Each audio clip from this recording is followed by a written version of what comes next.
This is the iPhone 12 Pro Max, and we're gonna find out, are these the best cameras on an iPhone?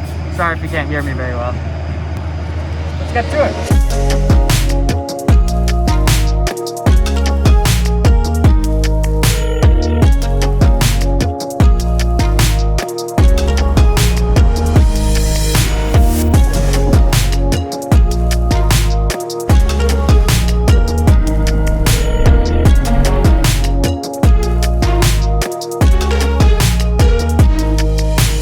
The best light. We get so lucky. First we get a puddle, and now we just get this perfect sunshine beam with like this foggy. Did you order the fog? Yeah. Manager Tyler hooked that up. Tyler pulling through. Okay, Matt. First impressions. What do you think? I really like the screen. Looking at HDR video on this massive screen is a whole new experience. It feels like it's got to be bigger than the 11 Pro Max, right? It's the biggest iPhone they've ever made, yeah. You rock the 11 Pro Max, right? I did, yeah. Would you rock the 12 Pro Max? I totally would. I mean, there's no world where I wouldn't. Setting up the time lapse with some gaff tape. What's going on? Gaff tape solves everything, Tyler.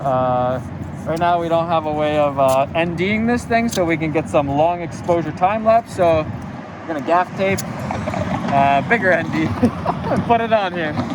Should work. Hopefully.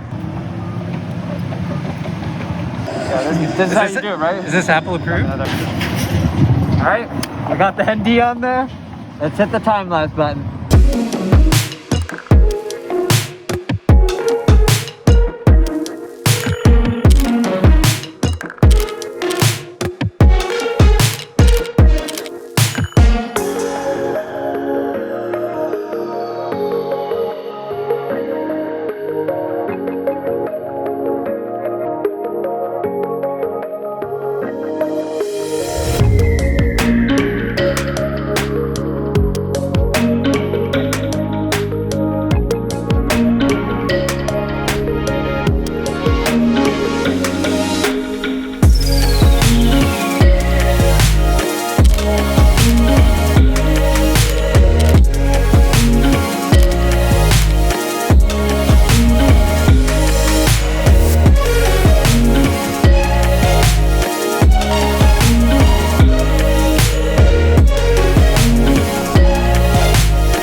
The fact that these iPhones look this good is just mind-blowing. Still can't believe it. This is the future right here. It's pretty sweet. Especially, I really like the gaff tape again. The gaff tape is the future right here. That's it. Before we talk about what I like and what I dislike about the iPhone 12 Pro Max, let's just for a second take in just how far the cameras have come over the last couple of years on these smartphones. I'm just blown away by what you can capture with the camera that's in your pocket at all times. Every time I purposely go out and try to capture some cinematic footage, I'm blown away by the results, especially in those situations where you have a really harsh backlight just blasting away at your subject. It looks so good. And not just in terms of photos, but also with video. And this year it's interesting because the biggest, the most expensive flagship iPhone 12 Pro Max has cameras that no other iPhone has. The wide camera sensor is now 47% bigger, which is quite a bit. And with that, you actually have bigger lenses, and you can actually see this if you compare the 12 Pro Max with the 12 Pro. The lenses and the camera bump are quite a bit bigger actually. But let's be honest, if you're getting the Max, you probably don't care that the camera, lenses, and bump are a little bit bigger. And with that bigger size, we also now have a 65mm telephoto lens instead of the usual 52mm. So now we have 2.5 telephoto zoom instead of the normal 2x zoom. You also get sensor shift stabilization on the wide angle, which is basically like a 2-axis stabilization of the sensor on that wide camera. And I'm glad it's not IBIS 5-axis because it probably would have gotten a little bit wobbly because of that. And at first look, it's really stable. I mean, iPhones have already had really good stabilization, but I specifically remember this shot of me running along with Matt longboarding and getting that shot, and I'm just kind of bouncing around and then thinking after, I think I even said it, that if this is stable, then that's pretty mind-blowing. Man, that's stable. What the heck? I forgot about the sensor shift. And it came out like I was using some sort of gimbal, which is just, I don't even know what to say about that. And the 12 Pro Max is big. Here's the Mini, the 12 Pro, and the 12 Pro Max side by side. And it's hard to explain just how big this thing is until you really hold it in your hand. But I gotta say, the screen is incredible. It's beautiful, it's huge. You got so much real estate and it just looks really nice. And before I got my hands on the new iPhones, I was thinking that I might rock 2 different iPhones at the same time. The Pro Max for the best cameras and the Mini for when I just want to go out for a run or I'm going out for the evening and I don't need the best cameras. But after using the phones, I'm not gonna do that. And that's mainly because of 3 different reasons. The first one, and probably the biggest one, is that for me, I use the ultra-wide camera by far the most. And the ultra-wide camera is the same across the board on all of the 12s. And for me, I was really looking for an upgrade on the ultra-wide because the ultra-wide looks great when the conditions are really nice. If there's a lot of light coming in, it looks great.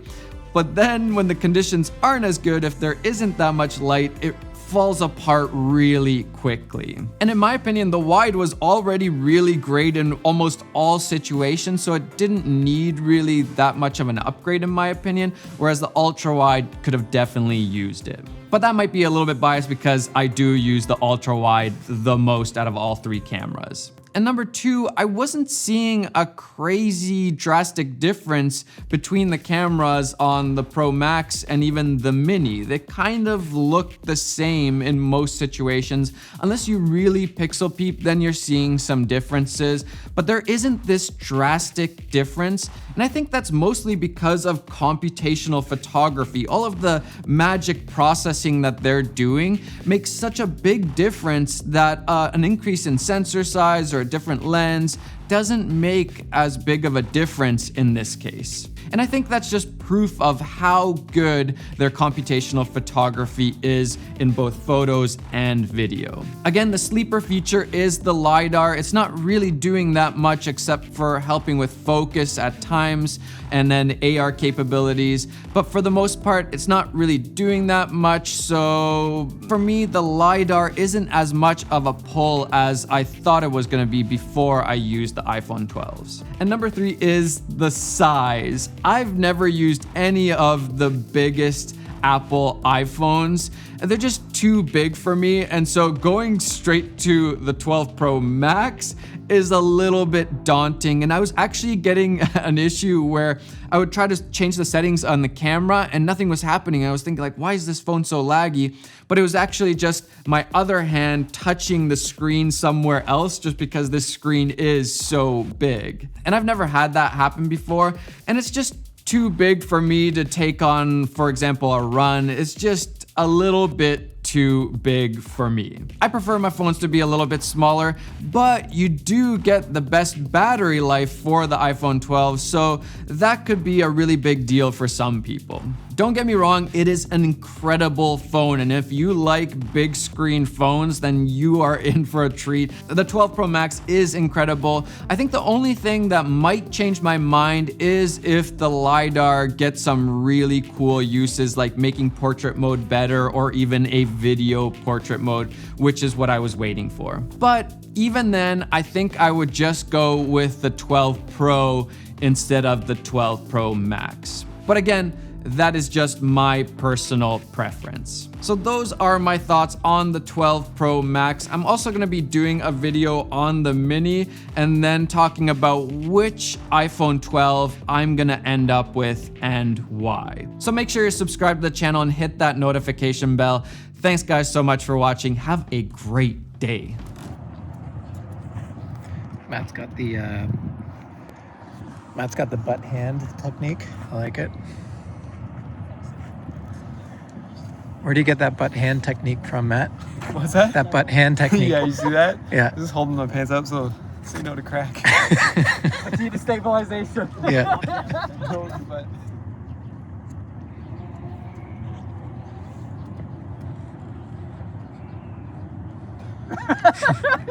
That's trying not to laugh. You can't take that serious. Starting down here. Yeah. Going up.